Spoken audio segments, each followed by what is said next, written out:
আসসালামু আলাইকুম, স্বাগত লিডস নিউজে। সম্মানিত দর্শক, আপনার সামনে একটি চিঠি, সঙ্গে একটি কাফনের কাপড়। এভাবেই ভোটের মাঠে ত্রাস সৃষ্টি করতে এবার কক্সবাজারে এক বিএনপি প্রার্থীকে দেওয়া হলো সরাসরি হত্যার হুমকি। দর্শক শ্রোতা, সকল তথ্য বিশ্লেষণ করে এটা মনে করার কোনো কারণ নেই এটা শুধু ভয় দেখানোর জন্যই করা হয়েছে।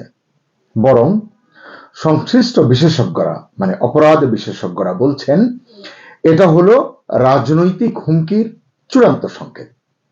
অর্থাৎ অন্তর্বর্তী সরকারের আমলে ভোটের মাঠে প্রার্থীও নিরাপদ নন।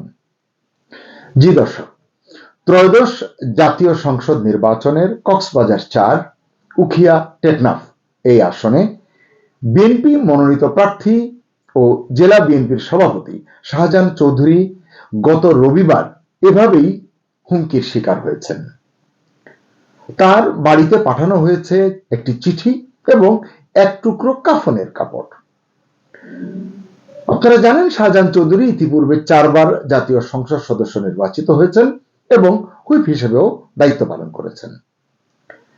হুমকি দেওয়া ওই চিঠিতে বলা হয়েছে, লেখা হয়েছে, তাকে সালাম দিয়েছে, আসসালামু আলাইকুম, আশা করি নির্বাচন নিয়ে ব্যস্ত আছেন। আপনার নিকট অনুরোধ রইল আপনি আসন্ন জাতীয় সংসদ নির্বাচনে অংশগ্রহণ করা থেকে বিরত থাকুন, অন্যথায় আপনার পরিণতি শরীফ ওসমান হাদির মতো হবে। আশা করি বুঝতে পেরেছেন। আপনি 24 ঘন্টা আমাদের কিলিং স্কোয়াডের নজরদারিতে আছেন। আপনার জন্য একটি কাফনের কাপড় উপহার হিসাবে পাঠালাম। এ হচ্ছে চিঠির বক্তব্য। এই চিঠিতে স্বাক্ষর করেছে যিনি, তার নাম হচ্ছে মমিনুল আলম, পরিচিতি হচ্ছে আঞ্চলিক কোঅর্ডিনেটর, ব্যাটালিয়ন 71। আমি প্রথম শুনলাম এই নামটি। যাই হোক, গণমাধ্যমে প্রকাশিত তথ্যে জানা গেছে গত রবিবার সকাল 9টার দিকে উখিয়া ডাক বিভাগের পিয়ন এই চিঠিটি শাহজাহান চৌধুরীর বাড়িতে পৌঁছে দেন। চিঠি খুলে দেখার পর শাহজাহান চৌধুরী বুঝতে পারেন এটি পরিকল্পিত, লক্ষ্যবস্তু প্রণোদিত হুমকি, যার সংকেত হলো কাফনের কাপড়। এ বিষয়ে জিডি করেছেন শাহজাহান চৌধুরী স্থানীয় থানায়। জিডিতে তিনি উল্লেখ করেছেন তার ব্যক্তিগত নিরাপত্তা এবং সামাজিক সম্মান ক্ষুণ্ণ করার হুমকি দেওয়া হয়েছে এই চিঠির মাধ্যমে বা এই হুমকির মাধ্যমে।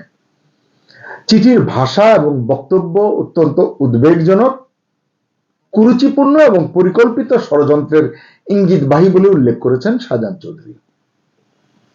এতে শাহজাহান চৌধুরী এবং তার পরিবারের সদস্যরা মারাত্মকভাবে আতঙ্কিত এবং নিরাপত্তাহীনতা ভুগছেন এমনটিও জানিয়েছেন। এ প্রসঙ্গে কক্সবাজারের অতিরিক্ত পুলিশ সুপার অলোক বিশ্বাস দৈনিক কালের কণ্ঠকে জানিয়েছেন শাহজাহান চৌধুরী হুমকির বিষয়ে বা হুমকির ঘটনায় জিডি করেছেন, বিষয়টি তদন্ত করে প্রয়োজনীয় ব্যবস্থা নেব, মানে তারা নেবেন। দর্শক, আপনার কি মনে হয় কারা করতে পারে এই কাজ, কারা এই হুমকি দিতে পারে? সরকার এবং নির্বাচন কমিশন যেখানে শান্তিপূর্ণ নির্বাচনের প্রতিশ্রুতি দিচ্ছেন, সেখানে এমন হুমকি কি ইঙ্গিত দিচ্ছে? শরীফ ওসমান হাদির কথা বলা মানে এটি কি সত্যি, না শুধু ভয় দেখানোর জন্য? শরীফ ওসমান হাদির হত্যার সঙ্গে যদি এই সংগঠনের বা এই চিঠি যারা দিয়েছে তাদের যোগসূত্র থাকে, তাহলে এটি অত্যন্ত ভয়ের বিষয়। এই হুমকির রাজনৈতিক ও নিরাপত্তার দিকটি নিয়ে আপনি কি ভাবছেন? নির্বাচনের এখনো বেশ কিছুদিন বাকি। এখনই যদি এমন হুমকি আসতে থাকে, সামনের দিনগুলোতে পরিস্থিতি কি দাঁড়াতে পারে বলে মনে করেন? ভোটের মাঠে যদি এভাবে আতঙ্ক তৈরি হতে থাকে এখনই, তাহলে রাজনৈতিক কর্মী এবং ভোটারদের মনোবল কোথায় গিয়ে দাঁড়াবে? প্রার্থী এবং সাধারণ ভোটারদের উপর যে সাইকোলজিক্যাল প্রেসার তৈরি হচ্ছে এই ধরনের হুমকির মাধ্যমে, এটা দূর করার দায়িত্ব কিন্তু আইন শৃঙ্খলা রক্ষাকারী বাহিনীর। এই জায়গায় নির্বাচন কমিশনের কার্যকর ভূমিকা রয়েছে, কিন্তু সেটি আপনি কতটা দেখতে পাচ্ছেন, তারা কতটা করছে? এখনো পর্যন্ত অন্তর্বর্তী সরকারই তো ক্ষমতার ছড়ি ঘুরিয়ে চলেছে বলে অভিযোগ পাওয়া যাচ্ছে, অথচ এখন সকল ক্ষেত্রে নির্বাচন কমিশনের গুরুত্বপূর্ণ ভূমিকা বা দৃশ্যমান ভূমিকা পালন করার কথা। নির্বাচন সংশ্লিষ্টরা বলছেন, এমন মারাত্মক হুমকির ঘটনায় রাজনৈতিক স্থিতিশীলতার জন্য শুধু চিঠি তলব করা বা জিডি নেওয়াই কি যথেষ্ট? তাদের দাবি, দ্রুততম সময়ে দৃঢ় তদন্ত সাপেক্ষে নিরাপত্তা ব্যবস্থা নিশ্চিত করা অপরিহার্য, প্রার্থীদের, ভোটারদের, নেতাকর্মী, সমর্থকদের প্রত্যেকের।